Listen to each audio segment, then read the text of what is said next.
안녕하세요. 올해로 29살이고 3년을 만났던 남자친구와 결혼을 준비하고 있던 여자입니다. 남자친구는 직장 동료로 시작해서 연인으로 발전하게 된 케이스예요. 회사가 그래도 어느 정도 규모가 있는 회사고 부서가 달라서 회사 생활 2년 하는 동안 남자친구라는 사람 자체를 모르고 지냈어요. 아무튼 사내 연애 시작하면서 눈치도 조금 보이긴 했는데 부서가 달라서 그런가 일적으로 서로 지장을 주는 부분이 없었고 회사에서도 오히려 공개적으로 사내 연애를 하는 커플은 처음이었는지 이왕이면 결혼까지 하라는 식으로 등을 떠밀어주는 분위기가 되어버렸어요.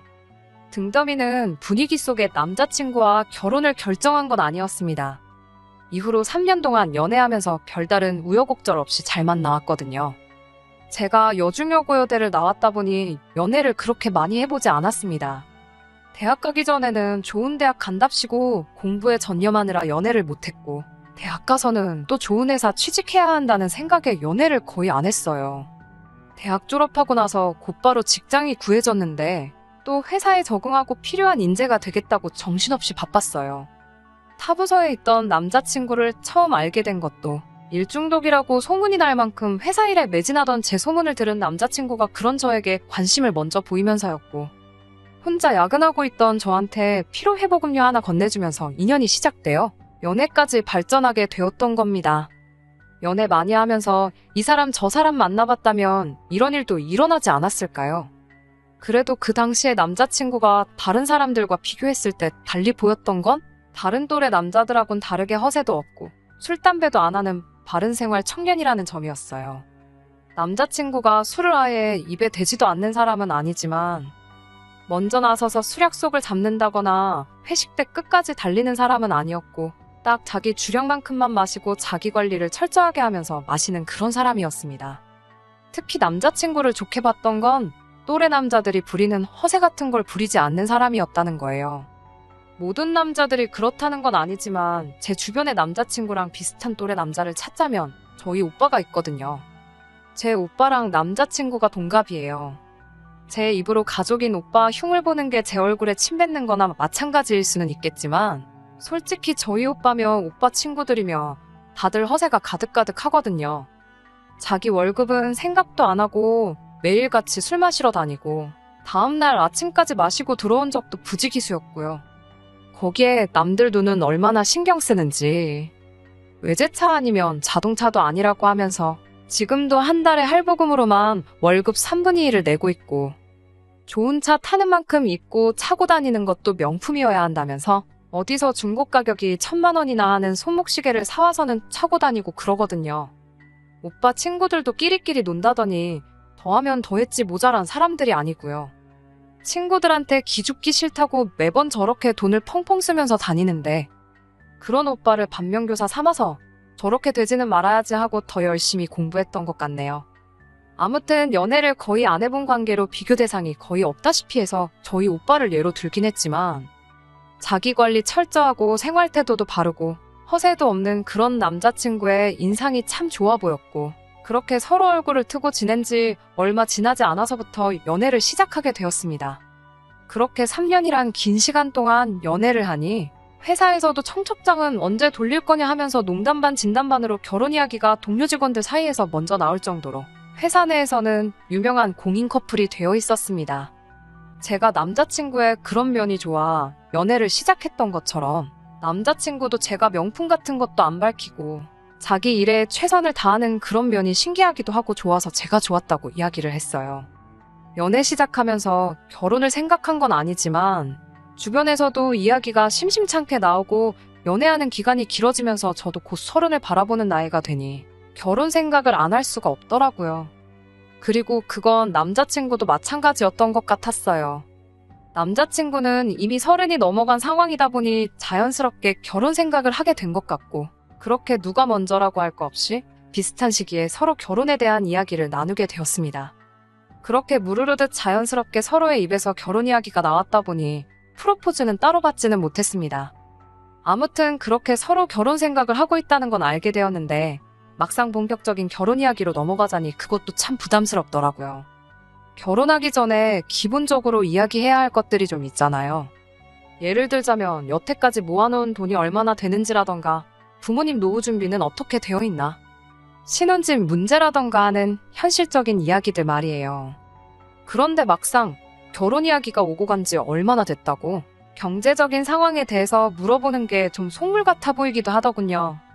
어떻게 하면 좋을까 생각하다가 그냥 제가 모아놓은 재산이 얼마나 되는지부터 부모님 노후 문제까지 제가 먼저 제 상황을 알려주고 앞으로 어떻게 하는 게 좋을런지 남자친구한테 말해주면 적어도 남자친구가 제가 먼저 오픈한 것들에 대해서는 자기 상황을 말해주지 않겠나 싶어서 자리를 만들어 제 현재 상황에 대해서 먼저 공개를 하게 되었습니다. 당시 제가 입사 5년 차였긴 한데 딱히 취미도 없고 특히나 회사 처음 들어오고 나서는 정말 일에만 열중하고 업무에 관련된 지식이나 필요한 것들 배운다고 주말에 학원 몇 개 다녔던 것들 제외하고는 돈 쓸 일도 거의 없었다 보니 모아놓은 돈이 상당했습니다. 학교도 집에서 통학을 했고 취직하고도 계속 부모님과 쭉 함께 살았다 보니 사는데 돈 들어갈 일도 없었어요. 대신에 회사 들어가고 첫 1년간 번 돈은 전부 부모님께 드렸습니다.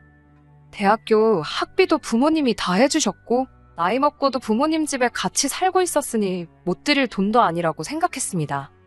그 이후에는 한 달에 30만 원씩 부모님께 생활비 겸 용돈에서 매달 드리고 있었고요. 그런데도 불구하고 모아놓은 게 1억 5천 조금 못되게 모았으니 다른 사람들에 비해 엄청 잘 모은 편이지요. 그런데 남자친구가 모아놓은 돈이 저랑 비교했을 때 많이 적더라고요. 별다른 취미생활을 가지고 있던 것도 아니고 과소비 안 하는 알뜰한 성격이라고 생각했는데 제가 모은 돈의 반의 반조차도 안 되는 2천만 원이 남자친구 저금의 전부였습니다. 같은 회사다 보니 대충 연봉이 얼마인지는 제가 어느 정도 짐작하고 있거든요. 심지어 남자친구는 저보다 입사를 2년 먼저 했으니 그만큼 회사 생활도 더 오래 했다는 소리고 연봉 또한 제가 받는 것보다 훨씬 많을 텐데 모아놓은 돈이 없어도 너무 없다는 생각이 들었어요. 물론 제가 돈을 모으게 된 환경이 다른 사람과 비교해서 더 수월하긴 했지만 남자친구도 자취하는 게 아니고 부모님하고 같이 살고 있는 데다가 출퇴근도 대중교통이면 충분하다고 해서 자동차도 없거든요. 대놓고 실망한 티는 내지 말아야겠다고 생각했는데 제 표정에서 당황한 기색이 역력했는지 남자친구가 모아놓은 돈이 별로 없어서 놀랐냐며 제 생각을 읽어버리더군요. 이왕 이렇게 된 거 솔직하게 말해야겠다 싶어서 남자친구한테 모아놓은 돈이 내가 생각한 것보다 너무 적어서 놀랐다고 말했습니다. 그랬더니 남자친구가 그렇게 나올 줄 알았다며 사실은 그게 아니랍니다. 자기도 미래를 미리미리 준비하는 성격인 거 모르냐면서 사실은 자기가 미래를 위해서 회사 들어오자마자부터 집을 한 채 해놓느라고 그런 거래요. 당장 통장에 돈이 부족하지만 집이 있는데 뭐 더 말할 게 있냐고 하더라고요. 속물같이 괜한 걸로 오해를 했나 싶어서 제가 다 민망하다고 남자친구한테 사과까지 했습니다. 남자친구는 대수롭지 않은 듯 그럴 수 있다고 자기는 충분히 이해한다며 괜찮다고 제 사과를 받아줬고요. 경제적인 상황에 대해 오픈하는 게 많이 부담스럽긴 했지만 어쨌든 결혼 준비를 하는데 있어 가장 먼저 알아야 할 단계다 보니 궁금했던 점도 해결되고 좋은 대답도 들어서 마음이 한결 후련했습니다. 왜 보통 실수한 게 있거나 하는 일들이 잠들기 전에 불현듯 다시 생각이 날 때가 있잖아요. 집에 돌아와서 씻고 와서 잘 준비를 하고 있었는데 남자친구한테 돈 모아놓은 게 적다고 표정 관리 못했던 게 갑자기 생각이 나더라고요. 미안하다고 사과도 했고 남자친구도 괜찮다고 말해주기는 했지만 제가 돈 모아봐야 얼마나 모았다고. 다른 사람도 아니고 남자친구가 모아놓은 돈이 적다는 걸 알았을 때 실망을 했던 제 자신을 돌이켜보며 나도 아닌 척하지만 조금 속물인 부분이 있었구나 자기 반성을 하고 있었는데 뭔가 말이 앞뒤가 안 맞는다는 생각이 불현듯 드는 거예요. 남자친구 말이 회사 들어가자마자 집을 했다고 하는데 미리 미래를 준비하는 건 좋지만 보통 입사 첫 해에 집을 사는 사람은 거의 없잖아요. 뭐 집이 엄청난 부자라서 취직 선물로 부모님이 집을 사준다거나 할 정도로 재력가지만도 아니었고요. 게다가 첫 해 연봉이면 아무리 회사가 대기업이라 할지라도 사원 연봉일 텐데 돈으로 서울에 어떻게 집을 사겠어요. 투자 개념으로 보기엔 전액대출로 집을 사는 사람이 세상에 어디 있나 하는 생각도 들었고 무엇보다 회사 들어가자마자 자기 집을 했다고 하는 사람이 왜 아직도 부모님 집에서 출퇴근을 하고 있는지가 제일 이해가 가지 않더라고요. 남자친구 말에 따르면 7년 전이니 정말로 부동산이 급등할 걸 예상하고 집을 미리 구해놓은 투자의 기재일 수도 있고, 아니면 뭐 전세를 끼고서 집을 구했을 수도 있고, 여러 가지 경우가 있겠다 싶더라고요. 저 혼자 방 안에서 야밤에 불 꺼놓고 혼자 고민한다고 해서 답이 나오는 것도 아니고, 그냥 이번에도 했던 것처럼 당사자인 남자친구에게 직접 물어봐서 정확하게 짚고 넘어가면 되겠다 싶었습니다. 너무 심각하게도 생각 안 했고, 이미 남자친구한테 모아놓은 돈 가지고 속물티 한 번 냈는데 2번은 못 내겠나 싶어서 걱정도 되지 않았어요. 그런데 돌아온 대답은 정말 제 생각을 까마득히 초월할 정도로 어이없는 대답이었습니다. 남자친구가 자기 명의로 집을 가지고 있다면 그 집은 빈집으로 두는 게 아니고 뭐 세라도 주고 있을 텐데, 세를 주고 있다면 남자친구 모아놓은 돈이 2천만 원밖에 안 되는 것이 설명이 되질 않고, 한편으로는 그렇게 생각하니 전세를 끼고 집을 샀나 싶기도 하고, 상황을 이해하려고 하니까 경우의 수가 한두 개가 아니더라고요. 혼자 불 꺼진 방에서 어떻게 된 상황인가 고민해봤자 답이 나올 것도 아니고, 잘 시간인데 괜히 남자친구한테 전화해서 집에 대해 물어보는 것도 실례인 것 같고 해서 다음날 직접 만나서 물어보자 결론을 내리고 잠에 들었습니다. 그때까지도 그렇게 심각하게 생각하지도 않았어요. 어차피 이미 돈 때문에 한 번 속물티를 냈는데 2번은 못하겠나 싶었고, 남자친구도 뭐 숨기는 거 없이 대답을 잘해줬으니 물어보면 당연히 대답해주겠다 싶었습니다. 그리고 제 예상대로 남자친구는 거리낌 없이 집에 얽힌 이야기에 대해서 대답을 해줬어요. 그리고 저는 그날 3년 연애에 결혼까지 생각했던 남자친구와의 인연의 종지부를 찍고 아예 남남으로 살아가자고 파혼 선언을 해버리고 말았습니다. 남자친구가 해놨다고 한 집은 다른 집이 아니고 지금 부모님과 함께 살고 있는 그 집이었어요. 그러니까 남자친구가 자기 명의로 산 집에서 부모님하고 같이 살고 있는 상황이었던 거냐 물었더니 그건 또 아니랍니다. 그 집은 부모님이 예전부터 자기 어렸을 때부터 쭉 살아왔던 집이고, 자기가 부모님으로부터 그 집을 사기로 했다는 거예요. 그러니 회사 들어가자마자부터 월급을 부모님한테 거의 다 드렸던 거고, 모아놓은 돈이 그렇게 적을 수밖에 없었던 거 아니겠냐 하는 겁니다.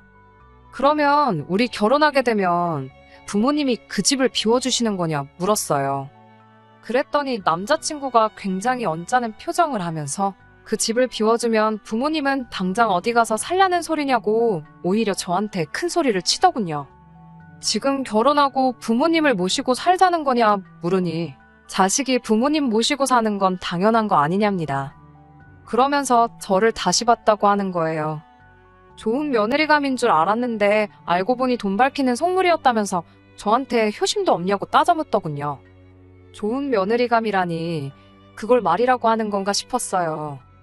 좋은 배우자감이라면 모를까, 결혼 상대를 고르는데 중요한 게 배우자가 얼마나 현명한지 그런 걸 찾는 게 아니고, 시부모한테 좋은 며느리가 될 수 있는 사람을 찾는 거란 소리나 마찬가지잖아요. 그리고 당신 부모님을 모시고 살자는 소린데 거기서 나한테 왜 효심을 찾냐고 말했어요. 내가 효심이 있으면 우리 부모님을 모시고 살지 당신 부모님을 모시고 살겠냐고요. 제 말이 틀린 게 하나도 없으니 남자친구가 아무 말도 못하고 쩔쩔매고 있더군요. 부모님이 갈 곳이 없는데 그렇다고 결혼하니까 살던 집에서 내쫓아버릴 수도 없는 노릇 아니냐길래 여태 드린 돈은 어디다 쓰시고 갈 곳이 없다고 하는 거냐 따졌어요. 그랬더니 남자친구가 옳지 잘 걸렸다 하는 식으로 바로 말꼬투리를 잡고 늘어지더라고요. 여태 드린 돈이라고 해봐야 아직 한참 멀었다고. 2억 5천 하던 집이 5억이 됐는데 이제 절반밖에 안 들였으니 5억 채울 때까지는 모시고 살아야겠다고 하더라고요. 그럼 앞으로 계속 집값이 오르면 오르는 대로 그 돈을 채워줄 거냐고 물었습니다. 그리고 부모님이 그 돈을 받으시면 그건 부모님이 아니라 사기꾼 아니냐고 저도 강하게 나갔어요. 애초에 남자친구가 7년 전에 사기로 한 집이 부모님이 사는 그 집이 아니고 그냥 제대로 된 집을 샀으면 2억 5천에 산 집이 5억으로 2배 이상 이득을 본 거나 마찬가지인 거 아니냐고.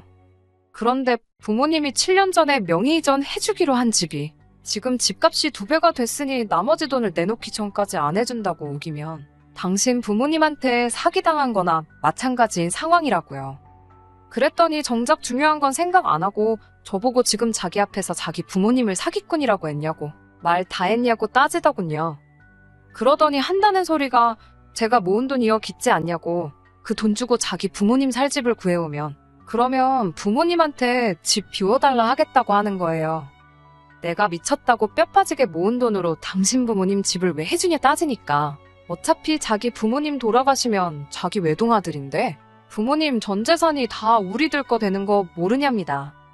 어차피 돌려받을 돈이나 마찬가지니 따지고 보면 자기 부모님이 제 돈을 관리해주는 거고, 그걸로 집을 사면 집값이 오를 테니 불려서 주는 거나 마찬가지라고, 제가 손해보는 게 하나도 없다는 헛소리를 하네요. 욕심도 없고 허세도 없고 바른 생활 하는 줄 알았던 남자친구가 결혼까지 생각했던 그 사람이 맞나 싶을 정도로 달리 보였어요. 이쯤 되니까 이 사람이 정말 욕심이 없고 멍청해서 부모님한테 이용당하는 것도 모르고 있는 건지, 아니면 반대로 다 알고서도 효도에 눈이 멀어서 모르는 척 어깃장을 부리는 건지 저도 헷갈리더라고요. 애초에 결혼 상대로 좋은 배우자가 아니라 좋은 며느리 찾던 사람인데 그 어느 쪽이던 간에 무슨 상관이 있겠냐 싶더라고요. 집값은 이러나 저러나 앞으로 계속 오를 텐데 그때마다 부모님한테 돈을 더 드리겠다드는 이 사람을 상대할 자신도 없고, 그렇다고 해서 제가 뼈 빠지게 모은 돈을 가지고 이 남자랑 결혼하겠다고 내 부모도 아니고 남의 부모 살 집을 마련해주는 멍청한 결정을 내릴 생각도 없었습니다. 그래서 그냥 그 자리에서 결혼 이야기는 없던 걸로 하자고 파혼 선언을 했습니다. 그리고 결혼도 물 건너갔는데 피차 시간 낭비 더 하지 말자고, 어떤 조건을 들고 하더 나는 마음 돌릴 생각도 없으니 이제 회사에서도 회사 밖에서도 영원히 남남으로 지내자고 이별 통보까지 했습니다. 남자친구는 기어이 끝까지 고집을 꺾지 않았고, 이게 다 제가 효심이 없어서 그러는 거라고 아득바득 우기면서 자기도 바라던 바라고 어디 한번 두고 보자 말하고는 자리에서 일어났어요. 그렇게 파혼하게 되었는데 연애하는 동안 참 많이 좋아했으니 결혼까지 생각했던 사람인데도 이상하리만치 아쉬운 마음이 들지 않더라고요. 그만큼 남자친구가 부모님한테 돈을 가져다 바치겠다는 말이 충격적이었기 때문이 아닐까 싶어요. 아무튼 그래서 결혼 이야기 나오기 시작하자마자 파혼해버리게 되었습니다. 저와 남자친구의 이별은 저희보다도 회사 사람들이 더 아쉬워했는데 그만큼 왜 파혼한 거냐는 질문을 무지하게 많이 받았어요. 연애하다 보면 헤어질 수도 있는 거 아니냐, 인연이 아니었던 거다 뭐 그런 식으로 나름 말을 아끼고 있었는데 남자친구는 아니었나 보더라고요. 회사 사람들한테 제가 돈을 너무 밝히고 시부모 알기를 우습게 아는 속물이라 자기가 먼저 파혼하자고 했다나요. 어디 한번 두고 보자는 말이 자기한테 유리하게 없는 이야기 섞어가며 제 호박씨를 까려고 했던 거였나 봅니다. 그래도 사내 연애한다고 여태껏 만나온 정이 있어서 아무 말 안 하고 있었더니 아주 사람을 천하에 둘도 없는 싸가지로 만들려고 작정을 했나 보더라고요. 저도 이렇게까진 안 하려고 했지만 당하고만은 있을 수가 없어서 회사에 남 걱정 많이 해주고 소문내기 좋아하는 직원 한 명한테 고민이 있다는 식으로 접근해 구구절절히 자초지종을 다 말해줬어요. 그리고 남자친구가 그 와중에 저한테 복수한답시고 없는 이야기 지어내고 있다는 사실까지 전부 다요. 남자 직원들이 대부분 남자친구가 한 말을 믿고 있던 눈치였는데 저는 아무래도 있는 사실을 그대로 전했고 남자친구는 없는 이야기를 지어낸 거다 보니 나중에 가서는 남자친구 편을 들어주던 남자 직원들도 하나둘씩 제 편으로 돌아서더라고요. 그리고 얼마 전에 그 말전하기 좋아하는 직장 동료에게 들었는데 남자친구가 거짓말한 것까지 쩍 소문이 퍼져서 친하게 지내던 직원들마저 등을 돌린 상황이고 회사 내에서도 신뢰가 떨어져서 이직을 준비하고 있는데 그것마저 잘 안 되나 보더라고요. 사실 확 그만둬버렸으면 좋겠는데 회사 옮기는 게 아니면 부모님한테 돈을 드릴 수가 없으니 그러진 않을 것 같아요. 아무쪼록 좋은 배우자, 아니 좋은 며느리가 될 사람을 만나서 부모님한테 월급 퍼주면서 살면 좋겠네요. 하지만 이제는 깨달았을 수도 있겠네요. 그런 사람 아마 이 세상에 존재하지 않는다는 사실을 말입니다. 끝까지 들어주셔서 감사합니다. 오늘의 사연은 여기까지입니다. 구독과 좋아요, 알람 설정 부탁드리고 더 좋은 사연으로 다시 찾아뵙겠습니다. 감사합니다.